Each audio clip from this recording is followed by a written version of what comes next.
Hey everybody, thanks for tuning in to our bi-weekly AdvocateHub class. And today we're going to be talking about setting up your AdvocateHub for success. And we have an exclusive interview with the amazing Michael Beahm from the incredible Blackbaud, very successful users of the AdvocateHub. The teachers today are going to be me. My name is Adam. I am Inclusive Support Magician.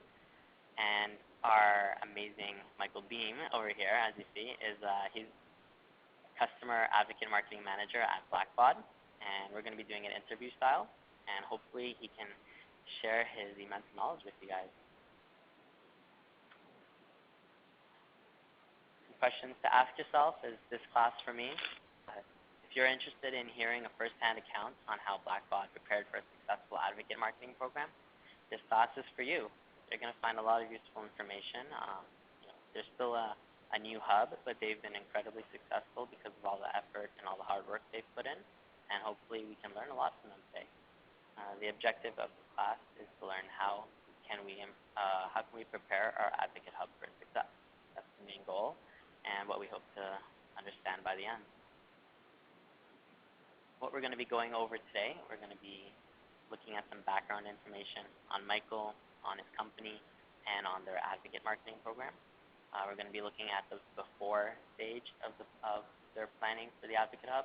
We're going to be looking at how they strategize for challenges, how they strategize for rewards, and then we're going to be looking a little bit past the initial launch moving forward. Background on Blackbaud's advocate marketing program. That's the first thing we're going to be discussing. And Michael, I have a question for you. What is some background information about yourself and about Blackbaud? Sure. So I just want to start off by saying thanks, Adam, for having me on. Being a new and intuitive customer, I hope that I can share some good insight from our experience so far. So a little bit of background about myself and about Blackbaud. So Blackbaud is a fundraising software. We've been around for about 30 years, which is kind of a long time, I feel like, for a technology or software company. So we help nonprofits in achieving and advancing their missions. Our flagship product is the Razor's Edge, which is used by thousands of nonprofit organizations and database administrators and tracking their constituents. We work with about 30,000 nonprofit customers in about 60 countries. And we're starting to offer more cloud-based solutions, whereas traditionally we worked with on-premise solutions. And we help nonprofits raise about $100 billion each year. So we work with a lot of the major nonprofit organizations, all the way down to some of the smaller ones that we all have in our communities. In terms of my own background, I've been at Blackbaud for about 5 years, since 2009. Worked in different parts of the marketing organization, for marketing operations, and lead strategy and things like that, to demand generation and driving leads and things like that. And just recently took over managing our advocate marketing program in May with the launch of our Blackbaud Champions program. Okay, great. Thank you for that. Just out of curiosity, what made you decide to go on with the advocate marketing program and switch from the reference program you were using? Yeah, so we had a couple folks that were managing the reference program that I had known about from being with the company for the last 5 years. And the reference program was called the Blackbaud Fan Club. And those two folks kind of transitioned onto different things, and I just saw it as an opportunity to kind of start with a clean slate and really kind of put my stamp on a new program. Earlier this year, we had some new management that I felt like could really help this thing be successful. And with working with nonprofit organizations in the robust nonprofit community, there's a lot of sharing that goes on, and I felt like it was kind of advocate marketing was really a nice fit for our customer base. So I saw it as a big opportunity, and really had a lot of upside, a lot of ability to be creative, which hopefully there's some marketers out there on the line, which is something we all as marketers like to do is be creative. So that's kind of why I started it.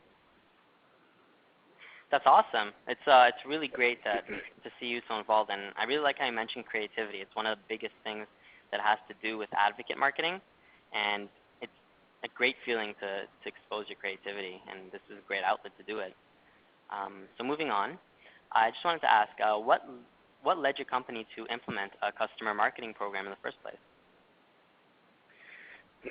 Yeah, so I felt like it was a good fit for the timing earlier this year. I mean, as I mentioned, we're being around for a long time, for about 30 years. We started about 30 years ago. We started with our first customer working with a school. So we kind of transitioned from on-premise to, as we all know, things are moving more into the cloud. And one thing that I've thought about a lot is that when you're working with on-premise software, there may be a big upfront investment, but when you're moving to a more subscription-based model, it's very important that your success is tied with your customer success. And that's a very big opportunity with advocate marketing. So the point in time that we're at with our company in terms of thinking a lot more of the day-to-day success of our customers kind of led us to start an advocate marketing program this year. That's awesome. Definitely a good shift from the reference program you guys were having before. It's much more, it's expanding on it a lot, which is great. What goals did you set for yourself with the advocate marketing program? So with the turn from a reference program or fan club as we called it, we had some benchmarks in place around references, but some of the other goals we didn't really have a clear benchmark in terms of referrals or growth or things like that. So I worked with our VP of marketing to kind of set some goals that we wanted to grow our program about 20% by the end of the year. We had around 1,600 folks that were part of the fan club that had been around for about 5 years, and we wanted to grow that about 20% by the end of the year. And we also wanted to drive our referral business. We have a fairly robust employee lead program, but referrals is something that we haven't really tapped into. So we didn't have a great benchmark for, we were kind of starting from scratch a little bit in terms of our goals year over year in terms of client referrals. But we kind of put a revenue goal out there of what we wanted to achieve in terms of goals. And we've already reached our 20% for growth in the Champions program. We did a big email launch as we were moving from the fan club to the Champions program. So we sent out an email. We use Marketo for our marketing automation system. So we sent an email out back in May just kind of letting our current fans know that we were rebranding the fan club to now Champions program, and just let them know that, hey, this is happening and you're now part of the Champions program, and you may have been a reference before, but now you can get points and rewards for it and things like that, and we feel like it's going to be a good thing for you. So we just told them that, hey, now you're part of the Champions program. We also kind of saw the refresh and the rebranding as an opportunity to make another ask to our customers. Hey, if you're having success with our products, do you want to join the Champions program?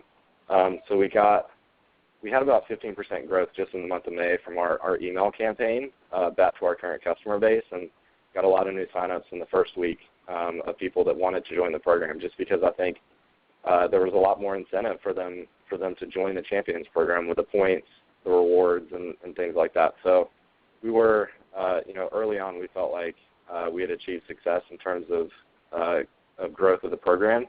And the referral goal is something that, as many of you all probably know, it's something that takes a little bit of time. I mean, you don't want to go out there and ask for referrals as your first challenge. So that's something that we have seen a little bit of early success on, especially since we launched the AdvocateHub. They make some nice ways to make it easy for your customers and your champions to make referrals. But that's something we hope will kind of pick up some steam over time. So trying to encourage my colleagues to be patient with that one. But we are starting to see a little bit of success there as well. That's great. You bring up a great point about transitioning. So transitioning from the reference program to the advocate marketing program with Influitive, that's one great thing. Transitioning from reviews to referrals, that's another great thing. I think it's important that every admin keep in mind that you don't want to throw too much at one time, but it's always good to kind of ease people in when you go for a different ask. And I think that's great that you're doing that. So next we're going to be talking about how you planned out your AdvocateHub, a lot of the brainstorming that went into it. So I want to ask you, how did you start planning for your AdvocateHub? So we started out really planning the Champions program, I'd say, and the strategy around our Champions program before planning out the strategy of the AdvocateHub.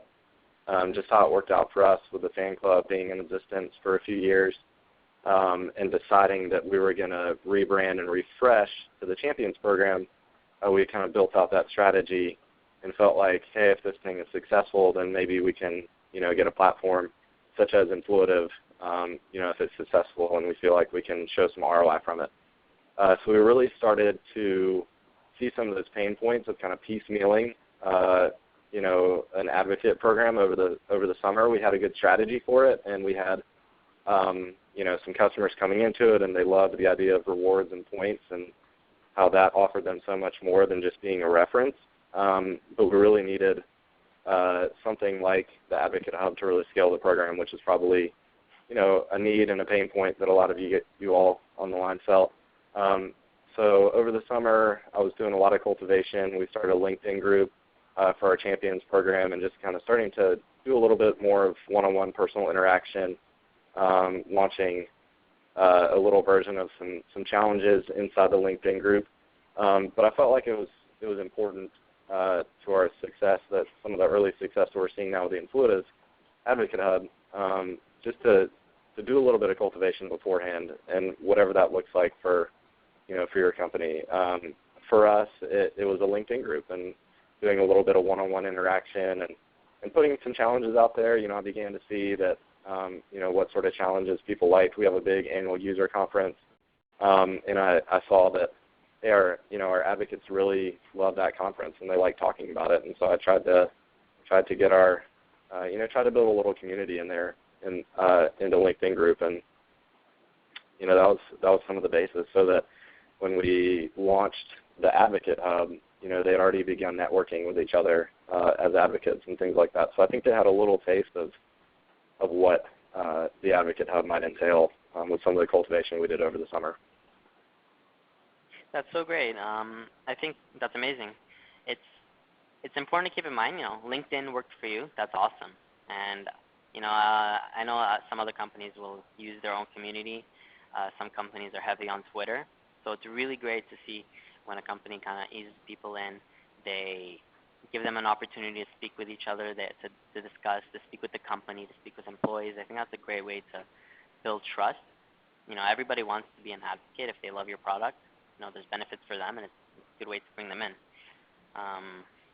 Also, you mentioned scalability, and it's really funny you mentioned that. We were talking about it in one of our meetings a few days ago, about how the cool thing about our platform is that it allows you to scale a customer success program, whereas you might be able to in another way, with another application, or just by yourselves, you may be able to have a little bit of a platform. Maybe you can do a little bit to make customers happy, to share, to refer, but you don't really have the opportunity without a good platform, which I think we're working on right now, and it's already doing a great job, I think, where it actually gives you the opportunity to have that ability to invite, say, this admin is going to be taking care of these advocates, this admin is going to be helping out these advocates. I think that's great.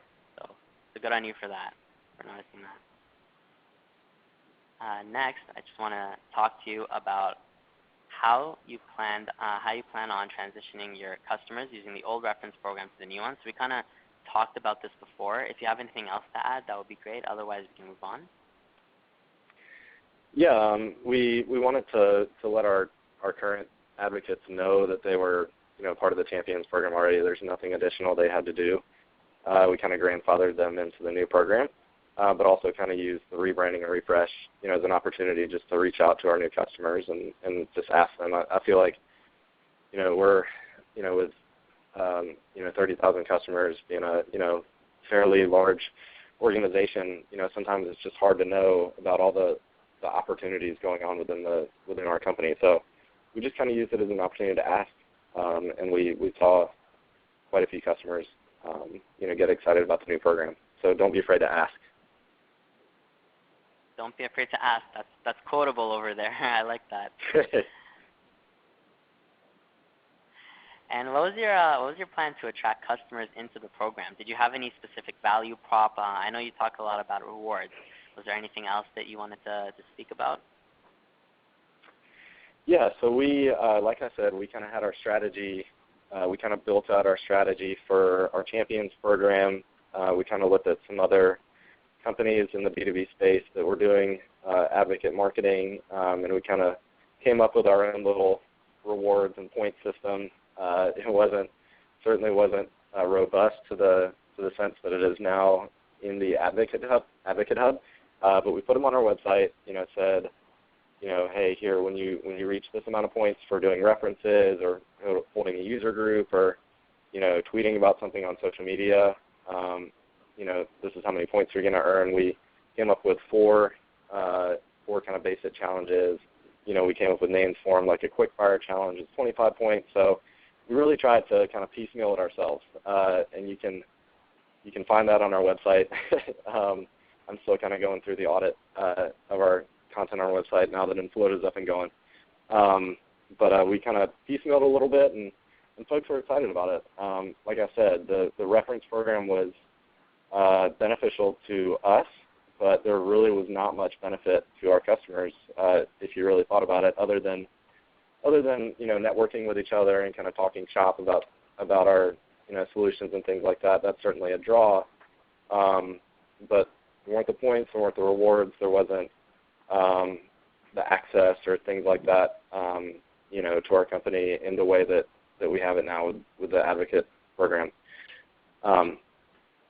So it was very attractive, kind of going from what we had, which was kind of all about us, to something that was a little bit more about our customers with the Advocate program. So I think people were pretty excited early on. You're just full of quotables today. Going a little bit from us to something that's great for customers. I like that as well. Yeah. And I just want to highlight how amazing the fact that you integrated this into your company's website is. So the audience knows, right before we did this webinar, one of my colleagues came running up to me and she said, "Hey, have you seen this? Look at their website. This is incredible. They have it written down. Like, you can do this and get this many points. You can do this and get this reward."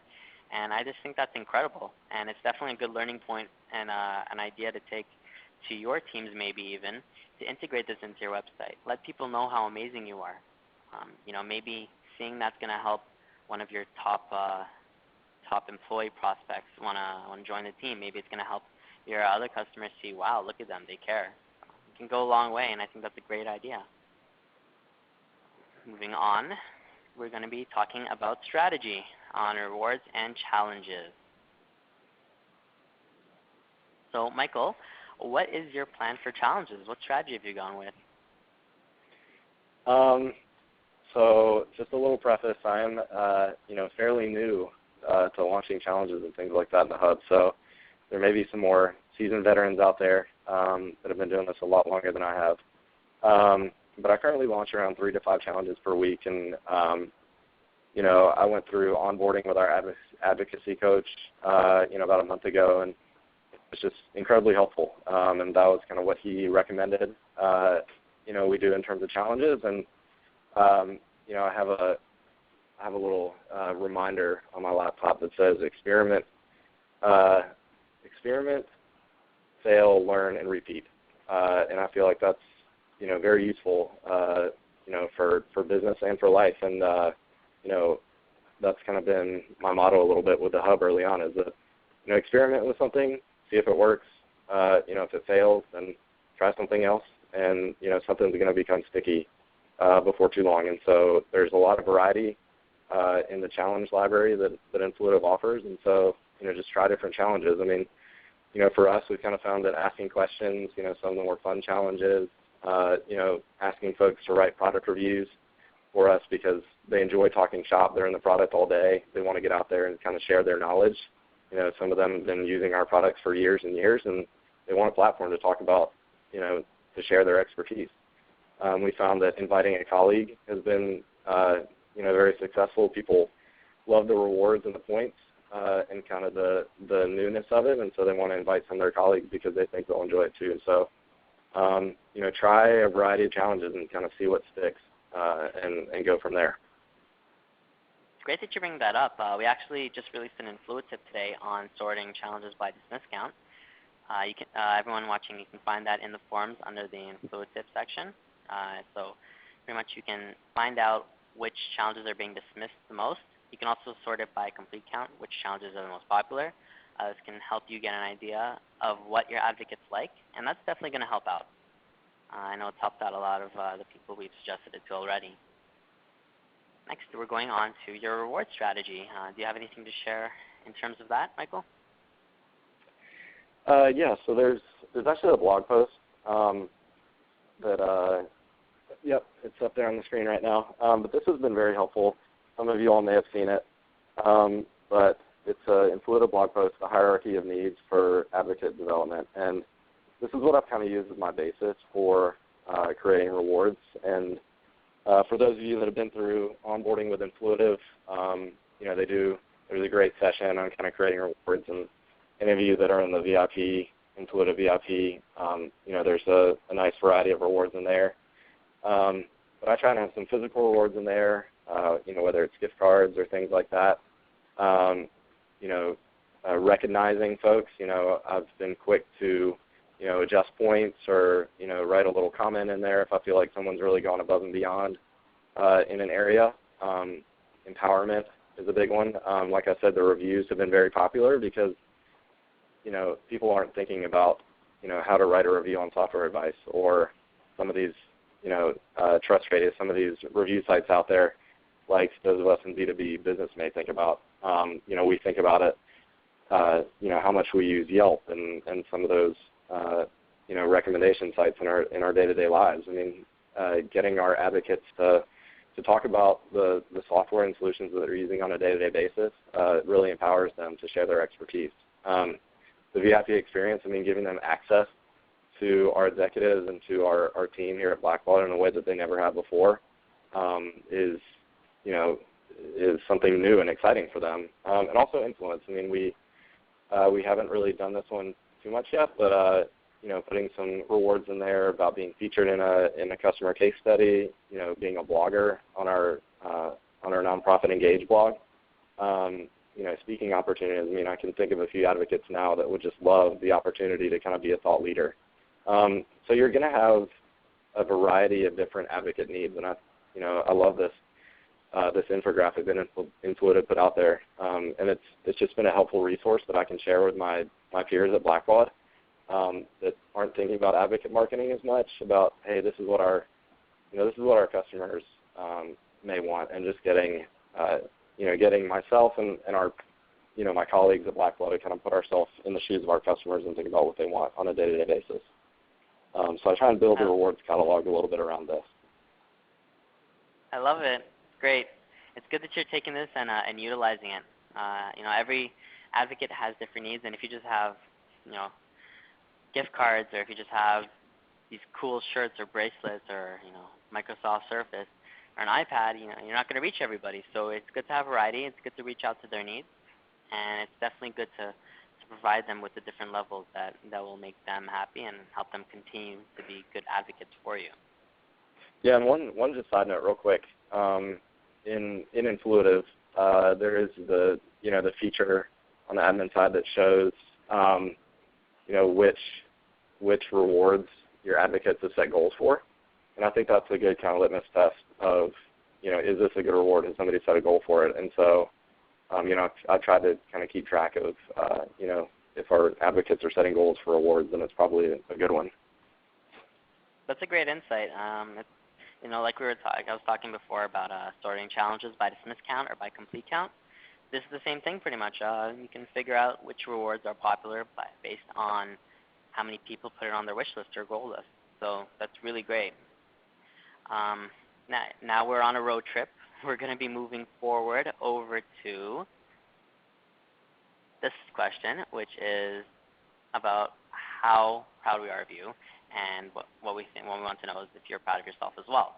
So have you accomplished anything with your Advocate Hub that makes you feel particularly proud? Yeah, so when you're launching anything new, there's always some risk involved in terms of adoption. So I remember a couple weeks ago, we launched the hub, and just as a preface, we started using, or we signed on with Intuitive this summer, and I think originally we had in mind that we would start using it next year.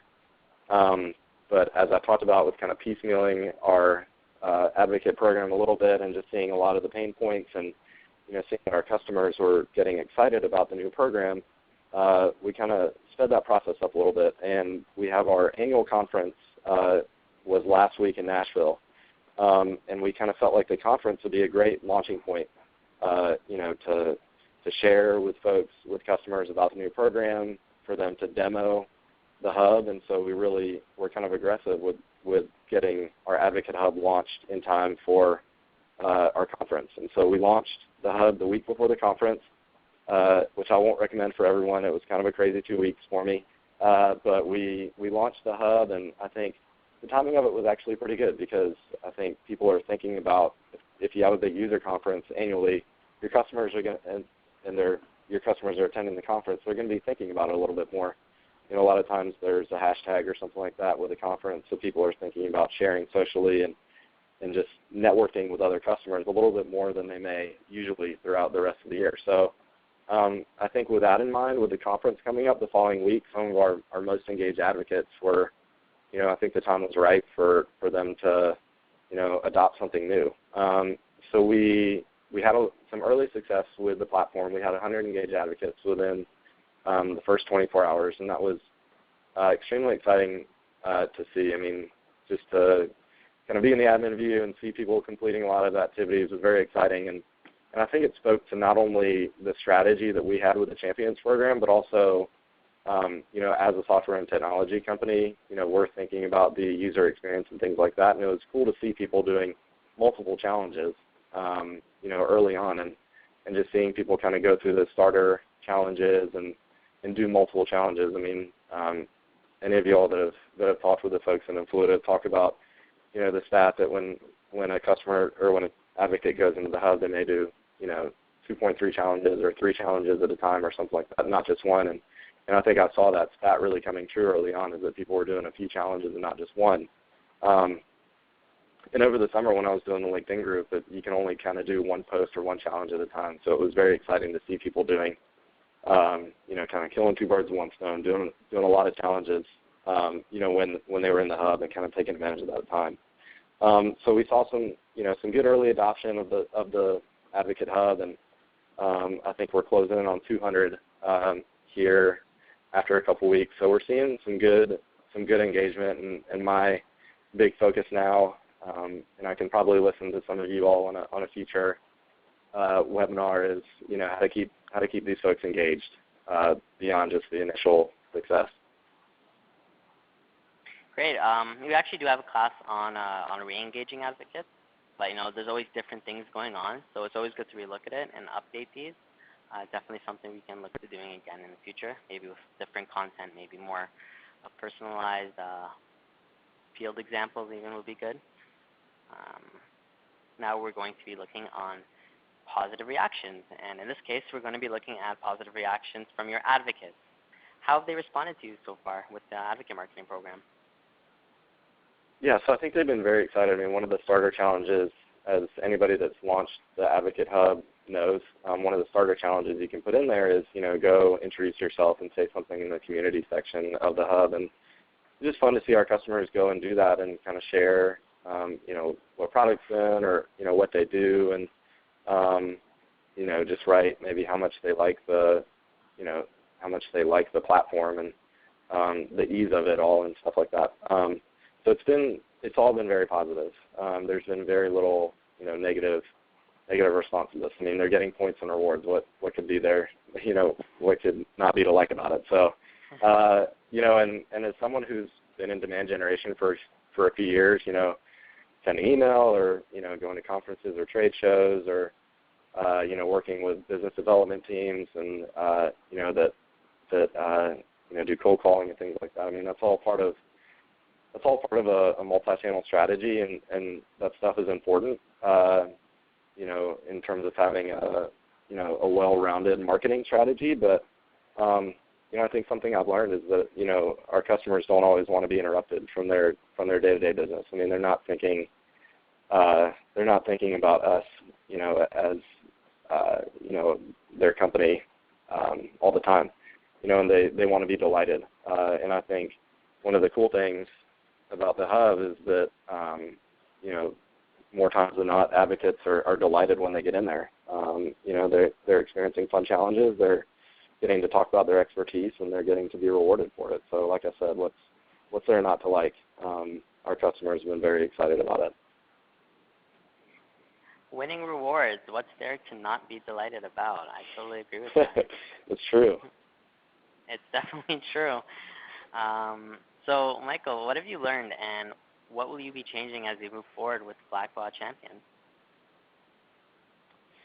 Yeah, so like I've talked about, I mean, and you all probably know this, if you're managing a hub, you really start thinking about the psychology of customer needs and wants, like we talked about with the infographic a few minutes ago, just in terms of understanding your advocate needs. So I've started to kind of put myself in the shoes of the customer a little bit more. I mean, what are they going to want to hear about inside the hub? What kind of challenges are they going to want to engage with? Do they like fun challenges? I tried one out this week that was in the library on, what's your favorite dessert or something like that. And it's just fun to see advocates participate in things like that. And then obviously those are a little bit of a hook, for folks to have fun, and then get to some of the more meaty stuff that can impact the bottom line, like, reviews and referrals and things like that. So that's what I've learned is it's really important on a daily basis to kind of put yourself in the shoes of the customer. And I think I gave lip service to that in some of the other positions I've held, because you're not necessarily engaging with customers on a hourly or day-to-day basis. But when you're managing a hub, it's really forcing you to think about, what can I put in the hub that's going to delight, my advocates to come back on a recurring basis. And just with the rewards, like I was talking about a minute ago, to see advocates setting goals for rewards, by them doing that, that they're probably going to come back and try and get to that reward. So there's some nice hooks that Intuitive has built in there, and I'll just encourage everyone to kind of take advantage of those. Look at the different signs that have been built into the product about, like Adam was talking about, you can see what challenges have been dismissed. I mean, look at that data and use that to kind of help build a better hub for your customers. That's what I've been learning, and I think is going to be the trick. Just watching that, looking at that data, and using that to kind of make better decisions down the road is going to help us continue to be successful. That's awesome. There's so many ways to use the data effectively and to find data that you don't even know exists. I mean, I'm sure I don't even know all the ways that we can find data. But, if anybody wants any help with that, you can always reach out to your advocacy coach. You can always reach out to the support team, support@intuitive.com, if your coach isn't available, or if you want an answer from support. We can always help you out with that. Look at ways which we can further analyze your hub and further figure out what we're going to do to make things even better. So, final thoughts, Michael? Yeah. Final thoughts just being, don't be afraid to ask your customers to be advocates. If your product or service is helping your customers do their job more effectively, why would they not want to be a brand advocate? I feel like as marketers, we're very used to interrupting or not wanting to be heard of, or looking at click-through rates or open rates or things like that. But I think the really fun part of advocate marketing is really being engaged in a win-win situation. And that's what I've learned about a lot the last couple weeks is, just when you create a win-win situation and you put some rewards out there and you say, we appreciate your time, we appreciate, you being an advocate for us, it's really it's really going to create a win-win situation where, you know, folks are going to make referrals. They're going to think about, hey, who's another customer or who's another one of my peers or colleagues that you know, I feel like was maybe in my shoes a few years ago when I was thinking about how I could be more successful in my job, and it really gets them thinking about, you know, how they can be an advocate for you. So I think that's the biggest thing that I've learned these past couple weeks is that the Hub has really created a win-win situation in a way that our reference program never had before, and it's been fun to see, you know, our customers kind of get on board with it. And, you know, I certainly hope they continue to do so. Great. Yeah, Dougie the dog over here on the slide, you know, he's ready to be an advocate because what you're saying sounds amazing. Customer first attitude, that's always great. I love it. Okay, great. So we're going to be moving on to questions right now. We have a few already. If you want to call the operator, you can check that out as well, or you can write your question over in the chat, and we'll get to it. So I have one from Elisa, and she's asking, how do you manage sending prizes to advocates? Does someone on your staff handle getting prizes, for example, gift cards, into the mail? So that's a great question, and something that I'm still working on the best process for. I kind of look for prizes that are going to be easily sent digitally or virtually, you know, through email. This is one, you know, a prize that I picked up on from the VIP Hub is just a dinner for two, and that was the first one that somebody claimed the first week. So, you know, I tried to find, you know, I think Open Table had a good kind of restaurant gift card. So I look for something that's going to be easily redeemable because, you know, the prize has to be, you know, worthwhile for an advocate to like, but as we all understand as kind of administrators, it also has to be fulfillable. So I'm as open as anyone else is to the best process, but right now it's just me fulfilling them, and we'll kind of see how that goes as we continue to grow our program. And we've had a few people redeem rewards, but, you know, I'm sure there are going to be more as people begin to accumulate points. Great. And you know, just to add to that, for the gift card example, if you set up the Tango card integration, if you need help with that, just check out the knowledge base or email us, the support team. You know, that's automatic. As long as you have funds in your account, the gift cards will be sent to their email automatically. So that's definitely something to look at. Gift cards tend to be popular, so that should ease the workload a little bit. Moving on, we have a question from Lucas. Michael, how have you found people at not-for-profits and working in education acting as advocates for you? Probably the biggest way so far that I've seen the last couple weeks since we launched the Hub is really just our review program has become very robust. I mean, a lot of our customers, our database administrators, kind of folks that are working within the constituent engagement system on a daily basis, and they want to share their expertise. And so I think just giving them a platform to do that has been, you know, a very popular way for our customers to be advocates. We've also seen quite a few folks make referrals, which has been exciting, and I think doing it in a way that's going to delight our customers instead of interrupting them asking for a referral. I mean, they can go into the Hub and kind of see make a referral and, you know, oh, this is going to give me, you know, a whole slew of points. And so, you know, thinking about, you know, other peers and colleagues that could benefit from the system. So I think referrals and reviews have been two that are really beneficial to us as a company that our advocates have been doing recently. Have nonprofit and education advocates been optimistic about the program? Have they been very excited about it, participating as much as you'd like? They have. It's kind of interesting. Working with nonprofits, we have an area of fundraising called peer-to-peer fundraising, where, you know, if you've ever participated in a 5K or something like that, you can raise funds, you know, for a charity, you know, and kind of ask your friends to donate to your cause or donate to an organization on your behalf. So I think the fact that a lot of these a lot of the nonprofit organizations are doing advocate marketing under a different name of like peer-to-peer fundraising is perhaps one of the reasons that they've adopted the program a little bit more, because you're kind of making referrals and asking your friends to participate in something.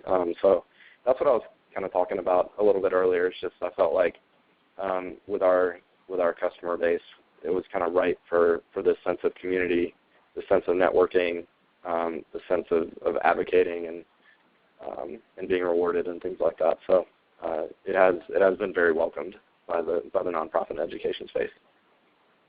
Great. We have a question here from Adam. I love the superhero cape reward. So fun. How did you come up with that? And is someone claimed it? No one has claimed it yet, but there was actually someone made a comment on Twitter about it to our Blackbaud support team.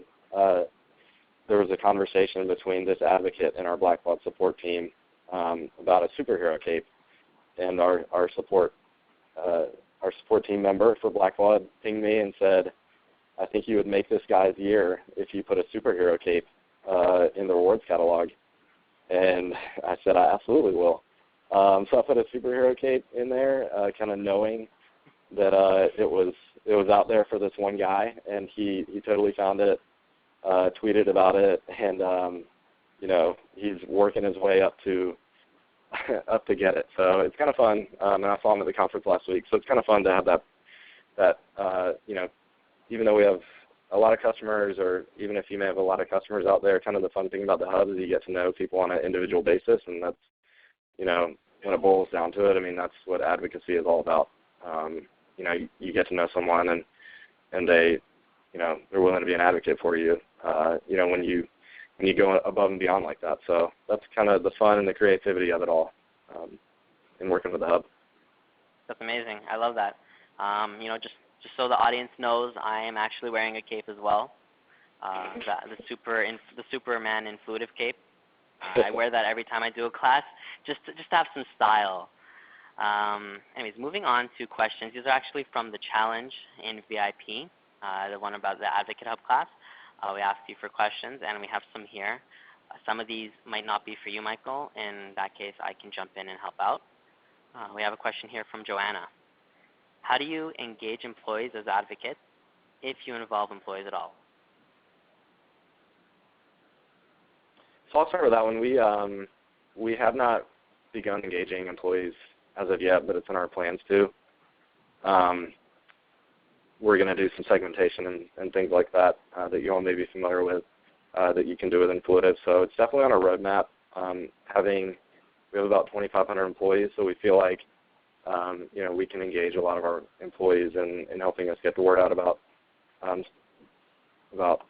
content that we want shared on social media, as well as engaging with, say, our sales team about driving referrals. There's a stat that Influitive has shared about the importance of asking for referrals potentially right after someone buys, and that's something that I hadn't really thought about before now. And I think a lot of our sales team probably hasn't either, but, we're already starting to think about some challenges that maybe we can do or, put out there for our sales team for maybe asking for referrals that maybe a point in time they hadn't thought about before. That's cool. Just a quick story. One of our developers actually he was thinking, hey, why not make an app?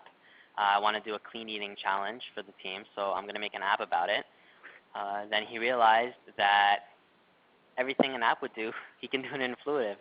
So it's definitely a good way to have employees participate in different activities and get them going. Next question. What are the best ways to get users into your hub? Do you want to shed some of your light on that, Michael? Yeah, so like I said, we sent an email out through Marketo, which is our marketing automation system, and I think that was really a benefit because customers are kind of used to seeing the style and format and heading and things like that they may get from a newsletter or something like that as a customer. So that would kind of be my first recommendation as kind of transitioning folks into the hub. Start with something that they're familiar with, and then use something like a conference or a user group, something where there's a one-on-one interaction where you can invite someone into the hub. We got a lot of awareness and adoption out of the conference last week, a lot of business cards and things like that, and I've kind of been progressively working through that this week, inviting a lot of those folks into the hub and seeing another sort of uptick this week. So use personal interaction as much as possible. One-on-one asks, I think, would be my recommendation. Okay. Let's look here. So I just have one more from Kimberly. How do you keep your advocates excited about logging in daily/weekly? If I can jump into that one. A good technique that we always preach is to have challenges set. Every Monday, someone can come in and do a tweet. Every Tuesday, someone can come in, comment on a blog, and then they get their fix of points. You get their 25 points, you get your 50 points. And that's a weekly thing. You make it a daily thing. I've seen some hubs do that. That's always a great technique to create repetition and get people going into your hub. And last one I have from Jessica. I would love to hear from others on what types of challenges they've found have been successful in their hub. So Michael, if you want to give a list of a few challenges that you found worked, of challenge types. Yeah, so the invite a colleague has worked pretty well for us so far. Some of the social challenges, as a marketer, I'm on Twitter a fair amount, but I found that that's maybe not the best or the biggest channel that our customers are on. So think about how you might be able to engage with them on LinkedIn, or think about a social challenge you can have for LinkedIn or another platform that may be best for your customers, not necessarily for you. So the social challenges have been fairly popular. The fun ones where I kind of ask a question have been, and someone can provide some feedback, where they can do something that's easy, not going to take a lot of time, like a little survey has been positive. And as I've already mentioned, the reviews. If you're working with a client that may be in your system all day long, it's going to be fun for them to go share their expertise and talk about what they hopefully like, but to write a review, that's been another popular one for us so far. Cool. Okay. That sums up the questions. Do you have anything final to say, Michael? I don't think so, no. Okay, so thanks everybody for tuning in. I know this week was a little bit longer than usual, but I thought it would be a great opportunity to share with Michael some of his knowledge, and for him to share his knowledge with everybody here. I hope you enjoyed it and you learned something from him. This is the first time we've done an interview like this, and if you liked it, just hop on to VIP. We're going to have a feedback challenge up within the next day or two, and let us know. If you guys like it, we can do more and more of these types of AdvocateHub classes. If you have a colleague or friend who couldn't stay because it was too long, be sure to check out the YouTube video. And I hope you all enjoyed. Thank you very much, and have a great day. Operator?